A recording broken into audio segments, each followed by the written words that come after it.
नमस्कार,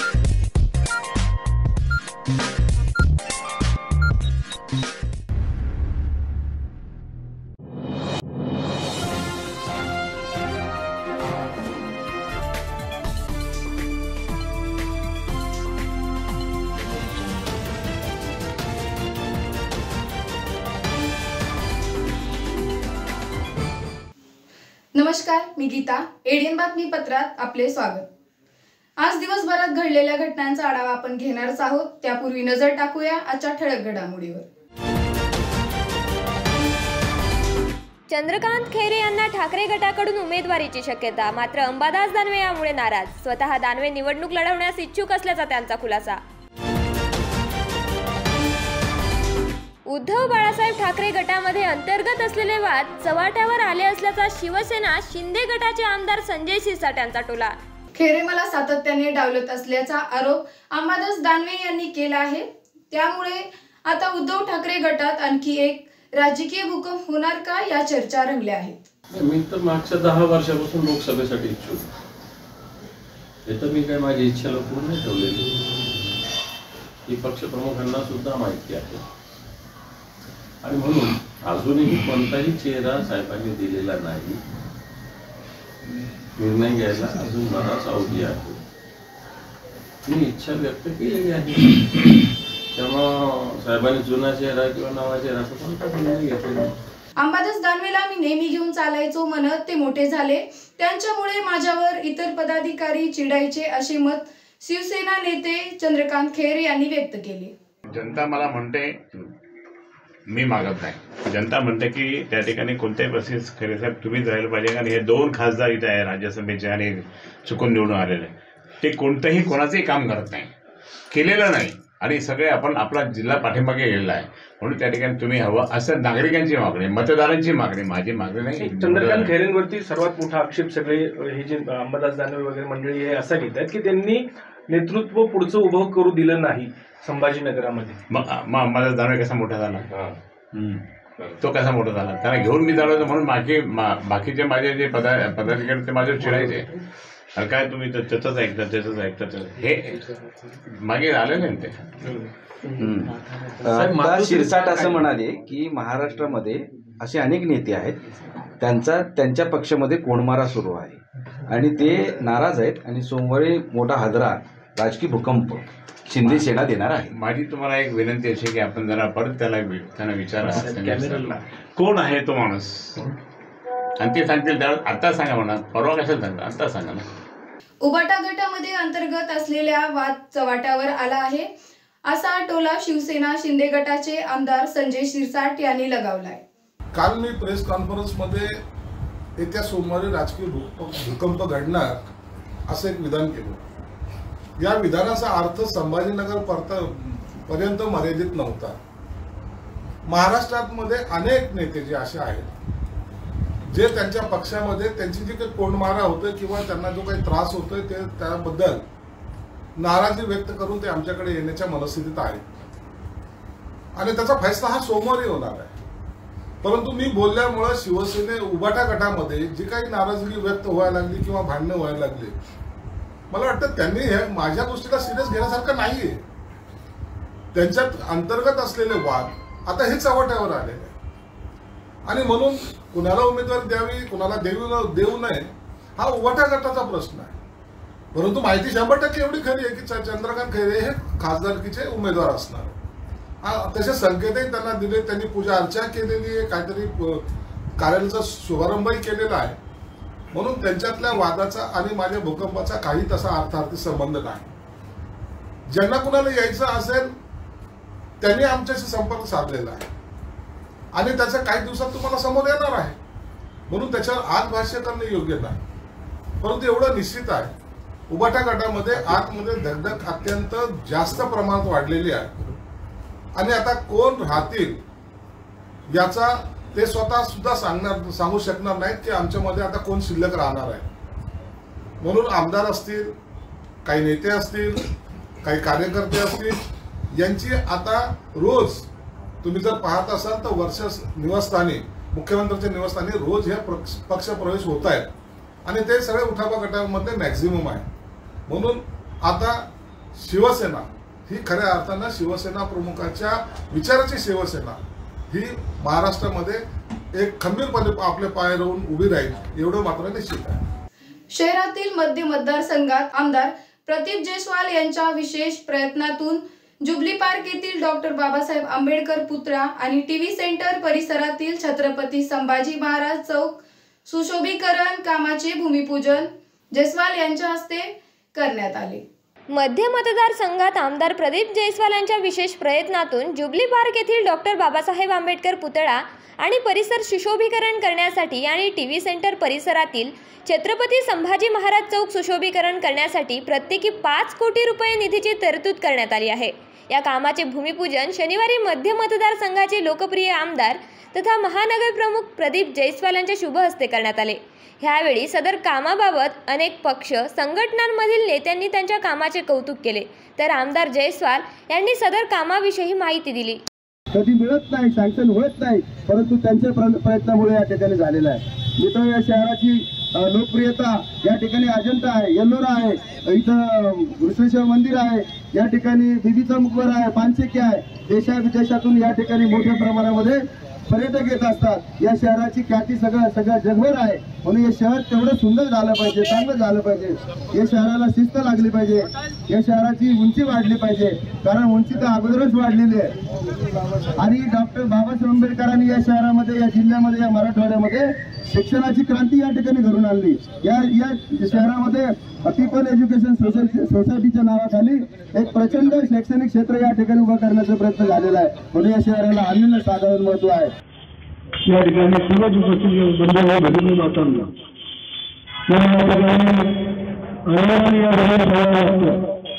की छत्रपती संभाजी महाराजांना ज्यावेळेस पहिल्या दिवसाला सर्वांनी दिलेले आले आणि शहरातून येत असताना कारण हसून सत्कार केला.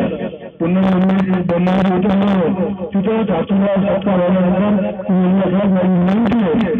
छत्रपती संभाजी महाराजांचा साधारण जायचं ते आले.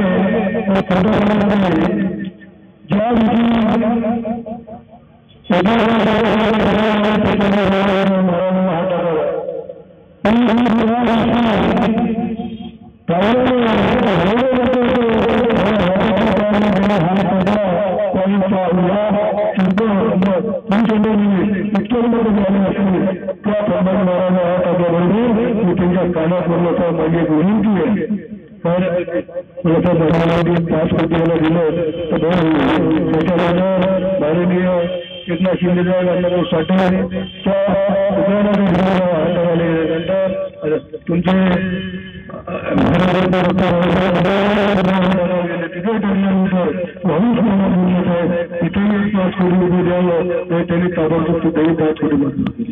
अजूनही काही बातम्यांचा आढावा आपल्याला घ्यायचाच आहे, मात्र वेळ झाली आहे छोट्याशा ब्रेकची. कुठेही जाऊ नका, पाहत राहा ADN.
तुम्हाला ही पाण्यामध्ये मनसोक्त बोटिंग करायची आहे, परंतु ही बोटिंग करण्यासाठी गोवा देवगड सारख्या ठिकाणी तुम्हालाही जावं लागतंय. तर जरा थांबा. आपल्याच छत्रपती संभाजीनगर शहरात महानगरपालिका घेऊन आली आहे बच्चा कंपनीसाठी तसेच मोठ्यांसाठी नौका विहार. या नौका विहारामध्ये तुम्हाला विविध प्रकारच्या 6 बोटींमध्ये मनसोक्त नौका विहार करण्यास मिळेल. पेंडल बोट तसेच राफ्ट बोट यासारख्या विविध बोटींमध्ये मनसोक्त पाण्यामध्ये बोटिंग करण्याचा आनंद घ्या. तर त्वरा करा आणि आजच भेट द्या. नेहरू उद्यान, N8, सिडको, छत्रपती संभाजीनगर.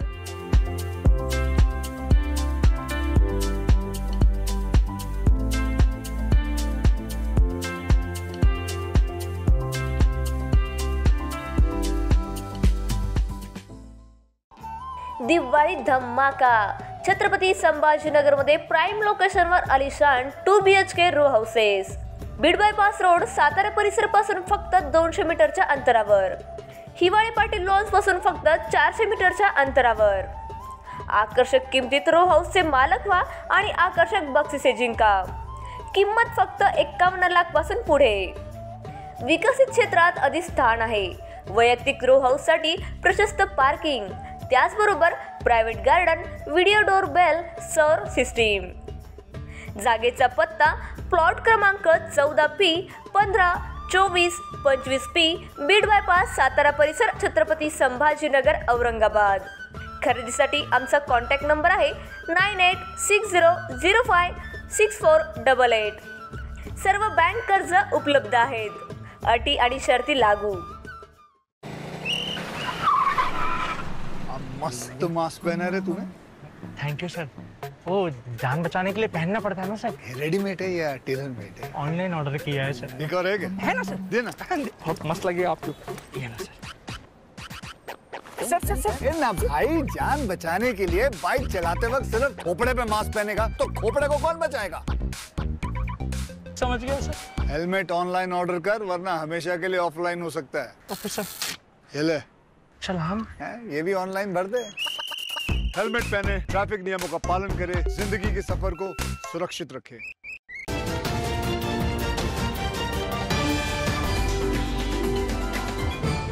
ब्रेक नंतर स्वागत. मान्यवर काशीरामजी यांच्या जयंतीनिमित्त महाराणा प्रताप उद्यान येथे विविध सामाजिक संस्था संघटनांतर्फे अभिवादन सभा पार पडली. यावेळी ज्येष्ठ पत्रकार सो खंडाळकर, समाजसेवक ग.म. पिंजरकर आदींची प्रमुख उपस्थिती होती. मान्यवर कांशीरामजी यांच्या जयंतीनिमित्त महाराणा प्रताप उद्यान कॅनॉट प्लेस येथे अभिवादन सभेचे आयोजन करण्यात आले होते. ही सभा बहुजन सामाजिक सांस्कृतिक मंच, कांशीराम विचार मंच, कांशीराम फाउंडेशन, बाबा दळवी विचार मंच यांच्यासह विविध सामाजिक संस्था संघटनांतर्फे आयोजित करण्यात आली होती. यात मान्यवर कांशीरामजी यांना अभिवादन करण्यात आले. यावेळी ज्येष्ठ पत्रकार सो खंडाळकर, बालाजी सोनटक्के, संजय चिकसे, अंबादास रगडे, ग.म. पिंजरकर, श्रीरंग ससाने यांच्यासह मोठ्या संख्येने कार्यकर्ते उपस्थित होते आणि यामध्ये उपस्थितांनी कांशीरामजी यांच्या जीवनावर प्रकाश टाकला. लिखे पडे लोगों ने धोखा दिया आणि कांशीराम साहेबांनी त्या मुद्द्यावरती लक्ष केंद्रित केलं, त्या वाक्याला अंडरलाइन केलं. यदि समाज के लिखे पड़े लोगों ने यदि धोखा दिया तो समाज का भला और बुरा करने वाले तो यही आहे. आणि म्हणून समाजातली प्रॉपर्टी काय आहे, बहुजन समाजातली संपत्ती काय आहे, तो नोकरदार वर्ग आहे, ज्याच्याकडे वेळ, बुद्धी आणि पैसा आहे. याला मी एकत्रित करून, याचं संघटन करून ते समाजातल्या शेवटच्या माणसापर्यंत कसं उपयोगात आणता येईल म्हणून त्यांनी बॉम्बस्फोट काढली. आपण सगळ्यांना माहीत आहे. ज्या वेळेला अटल बिहारी वाजपेयी प्रधानमंत्री होते त्यावेळेला ही संविधान बदलवण्याचा एक महोदय सुरू झाला होता आणि संविधान समीक्षा म्हणून हा विषय देशभर चालू झाला होता. त्यावेळेला साहेबांनी देशभर 550 आणि 5 जाहीर सभा जाहीर केल्यात, डिक्लेअर केल्यात. एकच अभियान होतं, भारतीय संविधान समीक्षा मोहीम. तुम्हाला आठवत असेल मुंबईला साहेबांच्या दुसऱ्या महाजाहीर सभेला अटल बिहारी वाजपेयी त्यावेळेला प्रधानमंत्री होते, त्यांनी तो अहवाल बास्केटमध्ये टाकला. त्यांना माहिती होतं कांशीरामजींची ताकद काय आहे देशभर. खऱ्या अर्थाने मान्यवर कांशीरामजींनी ह्या देशामध्ये फुले शाहू आंबेडकरांची चळवळ, त्यांची विचारधारा रुजवून ती यशस्वी करण्याचं काम केलेलं आहे. आज मान्यवर कांशीरामजींनी जे बीज लावलं होतं ते आपल्याला मोठ्या वटवृक्षाप्रमाणे त्याला वाढवायचं आहे, म्हणून आपल्या सगळ्यांनी प्रयत्न करायचे आहेत. येथील क्रीडामन, जिल्हा ऑलिम्पिक संघटना आणि केंद्रीय अर्थ राज्यमंत्री डॉक्टर भागवत कराड यांच्या पुढाकाराने पार पडलेल्या नमो चषक 2000 क्रीडा स्पर्धातील विजेत्या खेळाडूंना तब्बल 9000 पदांचे बक्षीस स्वरूपात वितरण नुकतेच करण्यात आले। येथील क्रीडा मंच, जिल्हा ऑलिम्पिक संघटना आणि केंद्रीय अर्थ राज्यमंत्री डॉक्टर भागवत कराड यांच्या पुढाकाराने गत महिन्यात आयोजित नमो चषक 2024 क्रीडा स्पर्धांमध्ये यंदा तब्बल 51 खेळांचा समावेश करण्यात आला होता, ज्यात 37,000 पेक्षा अधिक खेळाडूंनी सहभाग नोंदवला। या स्पर्धा शहरातील विभागीय क्रीडा संकुल आणि सिद्धार्थ जलतरण तलाव येथे खेळवण्यात आल्या होत्या। यामध्ये वैयक्तिक आणि सांघिक गटात जिंकलेल्या खेळाडूंना 9000 सुवर्ण, रौप्य आणि कांस्य पदकाचे वाटप मान्यवरांच्या हस्ते करण्यात आले। यावेळी खेळाडूंमध्ये अभूतपूर्व उत्साह होता। या स्पर्धांचे बक्षीस वितरण 13 व 14 मार्च रोजी वसंतराव नाईक महाविद्यालय, Garware community centre, Saraswati Bhuvan college आणि सिद्धार्थ जलतरण तलाव येथे पार पडला। या स्पर्धेचे बक्षीस वितरण कार्यक्रम यशस्वी करण्यासाठी ऑलिम्पिक संघटनेचे अध्यक्ष पंकज भारसाखळे, शिवछत्रपती पुरस्कार डॉक्टर उदय डोंगरे, गोकुल तांदळे, गोविंद शर्मा, डॉक्टर दयानंद कांबळे, डॉक्टर सनदी जगताप, शिवछत्रपती पुरस्कार विजेते सागर मगरे, सुरेश मिरकर, शिवछत्रपती दिनेश वंजारे, अभय देशमुख, शिवछत्रपती पुरस्कार विजेते एकनाथ साळुंखे, सतीश पाठक, अमृत बिराडे, मनजित सिंग दरोगा आदींनी परिश्रम घेतले। शासनामार्फत नव्या विहिरींचे वाटप सुरू करण्यात आले असल्याची माहिती माजी आमदार हर्षवर्धन जाधव यांनी दिली असून पुन्हा पदावर नसताना देखील शेतकऱ्यांना त्यांचा हक्क मिळवून देत असल्याचा पुरावा त्यांनी दिलाय। जय शिवराय। मोफत विहिरी मिळूच शकत नाहीत रोजगार हमी योजनेच्या, असा एक पायंडा जरूर आहे कन्नडमध्ये पडला होता। मी आमदार असताना 381 विहिरी मोफत वाटल्या होत्या, पण तेव्हापासून जे विहिरींचे पैसे घेणं सुरू झाले ते थांबायला तयार नव्हते आणि म्हणून विभागीय आयुक्तांकडे मी तक्रार केली होती की ज्याच्याकडे एक विहीर ऑलरेडी आहे त्याला दुसरी विहीर पैसे घेऊन देत आहे कशाबद्दल, आणि त्यामुळे तांत्रिक दृष्टिकोनातून विरोध केल्यामुळे शेवटी पंचायत समितीला गुडघ्यावर यावं लागलं असं म्हटलं तरी हरकत नाही। मला कोणाचा इगो डिस्टर्ब करायचा नाही, कोणाचा अहंकार, कोणाचा अहम डिस्टर्ब करायचा नाहीये, पण गरीब माणसांना जे मिळायला पाहिजे होतं आणि पंचायत समिती जे देत नव्हती असं मोफत विहिरी मिळण्याच्या संदर्भातली कारवाई आता पंचायत समितीने सुरू केलेली आहे। मी इथे काही वर्क ऑर्डर्स दाखवतो। कृष्णा शहाजी पवार यांना चिंचोली लिंबाजीचे त्यांना विहीर मंजूर आता नुकतीच झाली आहे। पाशू शेख वजीर करंजखेडा नुकतीच विहीर मंजूर झालेली आहे। उज्ज्वला अनिल जाधव करंजखेडा नुकतीच विहीर मंजूर झाली आहे। 3,99,579 असे सगळ्यांच्या रकमा आहेत। दुर्गा गणेश जाधव करंजखेडा, महादू विठोबा देवरे जांभडी जहागीर, युवराज हरी देवरे जांभडी जहागीर, अशा पद्धतीने 12 वर्क ऑर्डर्स आता माझ्याकडे आहेत ज्यांनी एकही रुपया दिलेला नाहीये। त्यामुळे एकच गोष्ट सांगतो की आता इथून पुढे पंचायत समितीला एकही रुपया देऊ नका, मोफत विहिरी होतील, कुठलेही प्रॉब्लेम येणार नाहीत, कारण तांत्रिक दृष्टिकोनातून विभागीय आयुक्तांनी त्यांना व्यवस्थित सूचना दिलेल्या आहेत की ज्यांना एकही विहीर नाहीये आणि मागेल त्याला विहीर या योजनेअंतर्गत ज्याला विहीर क्रमप्राप्त आहे त्याला विहीर तुम्ही दिलीच पाहिजे। आणि त्या पद्धतीने पुन्हा एकदा माझ्या आमदारकीच्या काळासारखं रायबान जाधव विकास आघाडीच्या वतीने कन्नड तालुक्यामध्ये सत्ता नसतानाही मोफत विहिरी देण्याचा उपक्रम आम्ही सुरू केलेला आहे आणि टप्प्याटप्प्याने मागेल त्याला विहीर मोफत मिळेल। हा सूर्य हा जयद्रथ। धन्यवाद। मकरंद रानडे यांची राज्य माहिती आयुक्तपदी निवड झाली आहे। रानडे यांचा दिनांक 7 मार्च 2024 रोजी मंत्रालय 6व्या मजला मुंबई येथे शपथविधी झाला। दिनांक 11 मार्च रोजी राज्य माहिती आयुक्त खंडपीठी त्यांची पदभार स्वीकारला। रानडे हे 1986 साली झालेल्या महाराष्ट्र लोकसेवा आयोगाच्या परीक्षेत 7व्या क्रमांकाने उत्तीर्ण झाले। 1988 मध्ये पोलीस उपअधीक्षक नियुक्तीपदी निवड झाली। पोलीस अकॅडमी नाशिक येथे 1789 मध्ये प्रशिक्षण पूर्ण केले। 31 मार्च 2022 रोजी पोलीस महानिरीक्षक राज्य गुन्हे अन्वेषण विभागातून सेवानिवृत्त झाले। औरंगाबाद खंडपीठाच्या अंतर्गत 8 जिल्हे येतात। त्यात औरंगाबाद, जालना, बीड, परभणी, हिंगोली, नांदेड, लातूर, धाराशिव यांचा समावेश आहे। आगामी काळात जास्तीत जास्त माहिती अधिकार अधिनियमाअंतर्गत लोकाभिमुख कामकाज करण्याचा मानस त्यांनी व्यक्त केलाय। विविध प्रकरणावरील सुनावणी प्रलंबित न राहता नागरिकांना न्याय मिळवून देण्यात येणार असल्याची माहिती आयुक्त मकरंद रानडे यांनी सांगितले। शेवटी परत एक नजर टाकूया आजच्या ठळक घडामोडीवर। चंद्रकांत खैरे यांना ठाकरे गटाकडून उमेदवारीची शक्यता, मात्र अंबादास दानवे यामुळे नाराज। स्वतः दानवे निवडणूक लढवण्यास इच्छुक असल्याचा त्यांचा खुलासा। उद्धव बाळासाहेब ठाकरे गटामध्ये अंतर्गत असलेले वाद चव्हाट्यावर आले असल्याचा शिवसेना शिंदे गटाचे आमदार संजय सिरसाट यांचा टोला। याचबरोबर हे बातमीपत्र इथे संपलं। भेटूया पुढील बातमीपत्रात। तोपर्यंत पाहत राहा औरंगाबादकरांचं हक्काचं बातमीपत्र ADN।